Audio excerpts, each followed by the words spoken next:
المعسكر ده كله لو اتصور يبقى احسن معسكر انا عشته في حياتي. اللعيبه كلها قريبه من بعضها، بنحب بعض، بنقعد مع بعض، كوميديا مفيش بعد كده.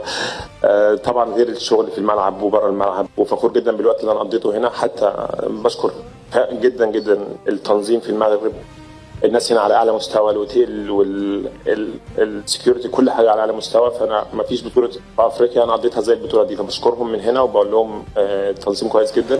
المعسكر ده كله لو اتصور يبقى احسن معسكر انا عشته في حياتي. اللعيبه كلها قريبه من بعضها، بنحب بعض، بنقعد مع بعض، كوميديا مفيش بعد كده. طبعا غير الشغل في الملعب وبره الملعب، وفخور جدا بالوقت اللي انا قضيته هنا. حتى بشكر جدا جدا التنظيم في المغرب، الناس هنا على اعلى مستوى، الاوتيل والسكيورتي كل حاجه على اعلى مستوى. فانا ما فيش بطوله في افريقيا انا قضيتها زي البطوله دي، فبشكرهم من هنا وبقول لهم التنظيم كويس جدا.